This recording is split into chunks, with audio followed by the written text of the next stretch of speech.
think all of us had been really waiting for it. And this is for all the audience, that when you go through this book, at many places you will find that it is your thoughts being resonated. At least as a mother and as a woman, there were many such places in the book wherein I could really feel that, you know, that's how it is and that's how it feels. So it is an amazing memoir, as she says, that she's written. And before we start, Sudha ma'am, I must compliment that you've chosen an apt topic to choose to keep going. And last 2 weeks had been really tough for me, and when I got a call from Vidit, it was actually pulling me up, and I think it was God's hand in you that pulled me up and it made me choose to keep going. So thank you so much for that. So the first question that I had in mind is that what prompted you to write such a beautiful memoir, and how did the idea come up?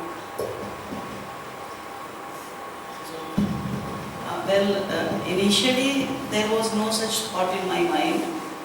When I was going through this phase, we didn't have the time to think of anything else. It was, I think, the darkest phase in my life, and there were no other thoughts coming up. Whereas the question arises why people hide this fact. If there is somebody in their family battling depression, you will find mostly people will not talk about it. At that point of time, even we were not talking about it because we were busy battling the situation. And it took me a long time to think about coming out with the truth. I think this has been almost 25 years now since this started. And it was my son who was struck by this, you could call it a situation, you could call it disease or whatever. So the initial 15-20 years were just about a fight against this. But recently I saw people in the media coming out, people, celebrities and people in the public eye coming out with the truth about this. And it even sort of inspired me that if somebody ordinary from the normal walk of life comes out with this story, maybe other people will also be inspired to come out and share it. Because sharing helps. If I am going through this situation, if somebody else comes and tells me that even I suffered this phase, and we can share how one can come out of it. So sharing helps. That was the reason for me to come out with this. A lot of times I have thought I'll do counseling for other mothers also in the same situation. But the situation never became like that, you know, I couldn't do that. So this was the only way where I thought I would share my experience, which could help other mothers to fight the situation. Thank you. That's really so nice and kind about thinking others. And you also mentioned that it was a way of pouring out your emotions. Yeah, that way it also helped me reconcile with the entire experience.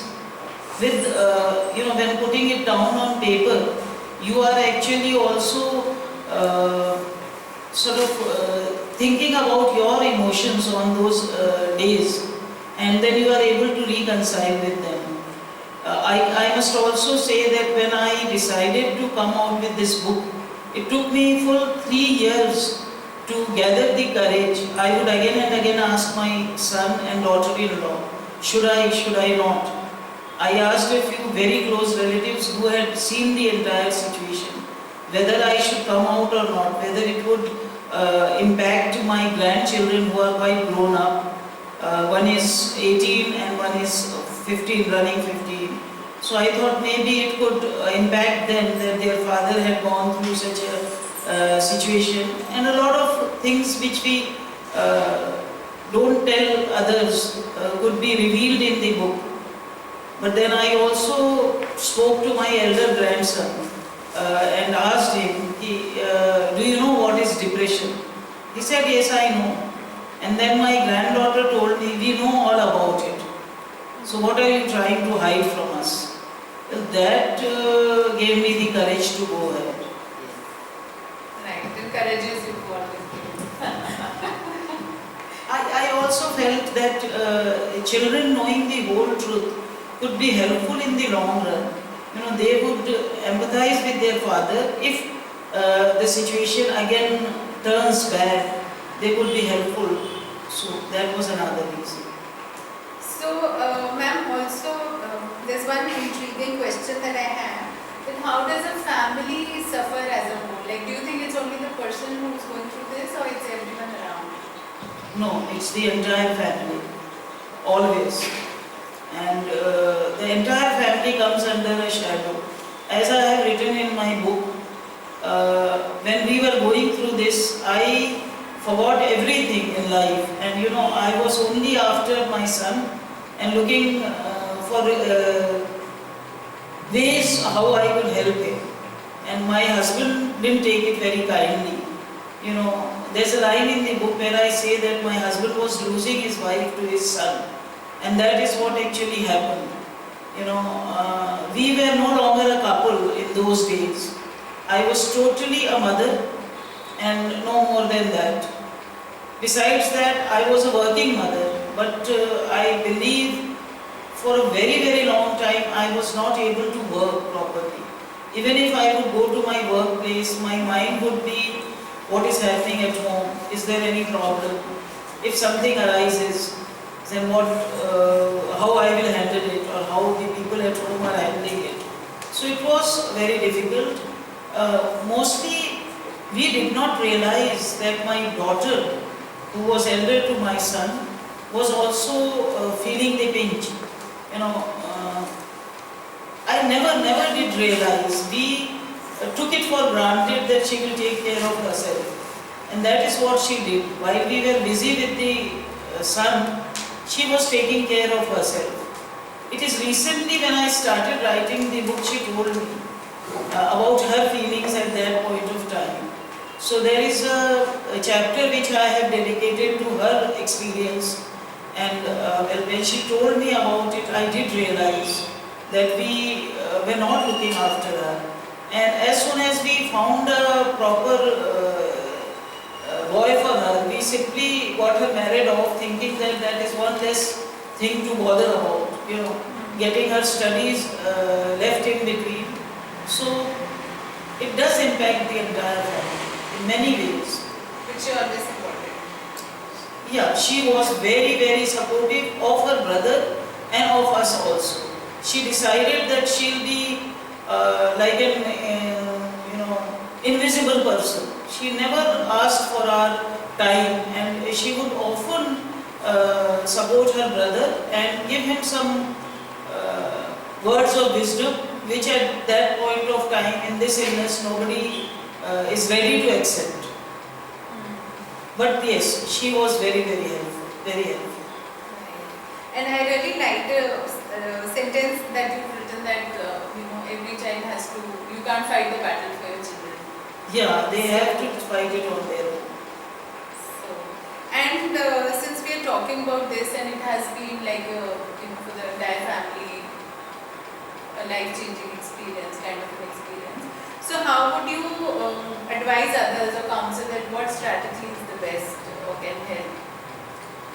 Well, I wouldn't be in a position to advise everybody, but my experience, if it could help, the first thing is that in most of the families where this problem is there, because this illness does not have physical symptoms and there are no set parameters, that a person who is in depression will be doing this, will be having this, or these are the medicines perfectly suited to him.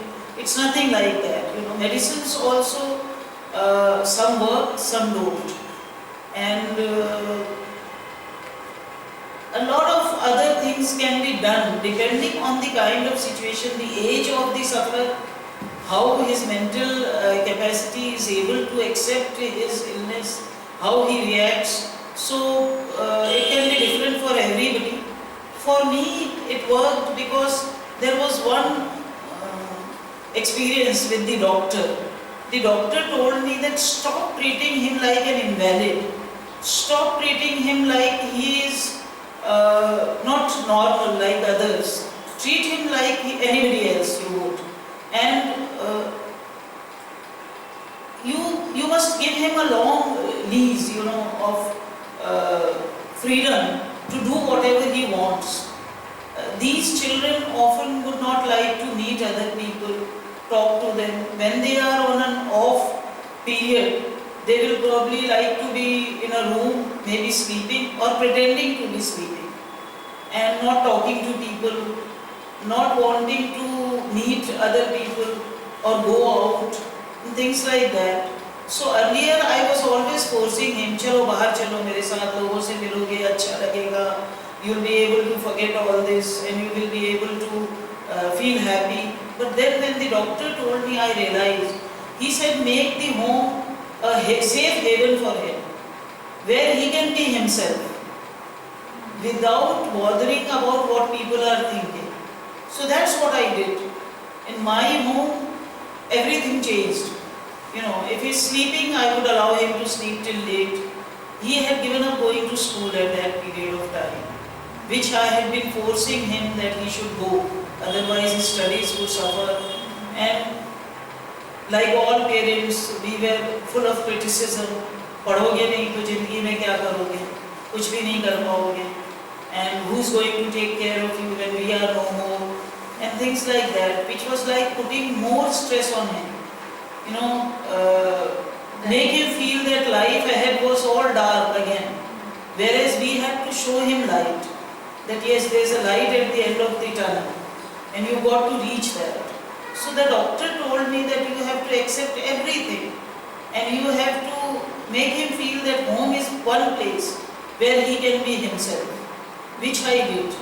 And my house was an open house, his friends could walk in any time. रात को रहना है, रात को रह जाएंगे, नहीं रहना है, चले जाएंगे. His friends were very supportive. That was another good thing. They never questioned him. School क्यों नहीं आ रहे? I have dedicated a chapter again to one special friend. I would say if everybody has that kind of a friend in their life, they would be able to overcome this illness more easily. He was there always for him. Would never make him feel that he was different, he was not coming to school, he was not doing the things the other friends were doing. And his parents they literally gave up their son to me. कि आपका बेटा है, आप जो चाहे करो. So he would stay with us only most of the time. On weekends, if his parents would request me कि भेज दीजिए विकास को हमारे पास, so we would send him there. That was another very big support. It helped a lot. And what are the signs of recovery? Like how did you know that it's all over? But it doesn't get over in a jiffy, It takes a lot of things, When the child starts talking to others, talking about his problem also, willing to meet people, wanting to watch TV or go for an outing, those are the small signs that he is coming around. And for me, the biggest sign was after almost 9 months of not going to school. Whereas I tried always, I would take him to school and tell him I am sitting in the car outside. So don't bother, to give him strength that if he wants to come away from school, I am just there. And I would sit outside in the car with a book and an apple and wait for him, but even that did not help at that period of time. He came out of the school, he said, I am unable to stay. I feel everybody's eyes are on me and my teachers are evaluating me whether I am as good in studies as I was earlier. Because he was extremely brilliant. I remember one time when he stood first in school, his marks were a difference of 20 marks ahead of everybody else, which speaks a lot for him. But it could not happen. But then one day he came up and told me, I am going to school tomorrow.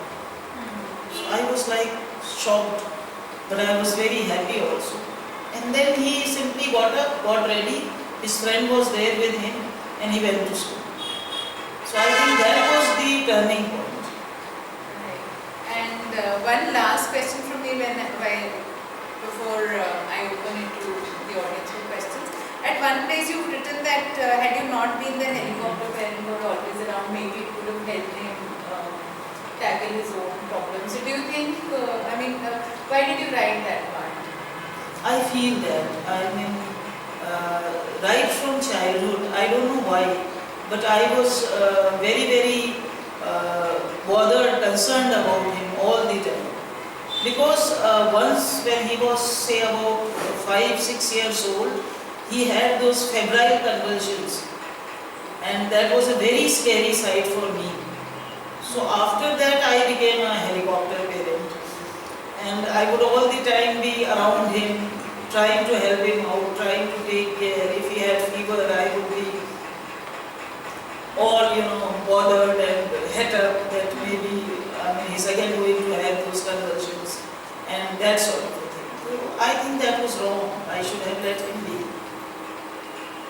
like I did with my daughter. So he would probably from childhood would have learned to cope on his own. And I think this is for all parents. Okay. So even I think I am a paranoid mother, so I must. And this is really beautiful. I'll just read part of it. Or maybe ma'am, you read it on your own. These are your words. We stop questioning. It's really beautiful. I think we should all. This is the point where I came around, on accepting his illness.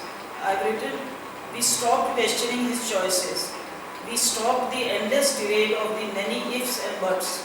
It is all right if you want to sleep all day, if you are touchy for no reason, if you are withdrawn, if the social courtesy is not your cup of tea, if crowds bother you.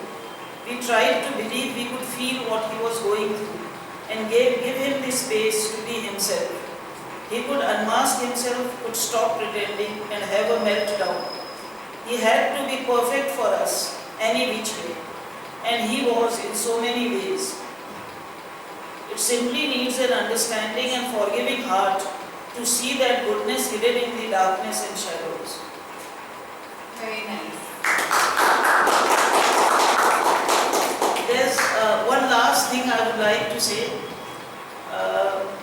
Recently, in fact, last year, I lost my husband to COVID. And the last chapter was written after I had finished the book. Because I couldn't help myself but writing about that.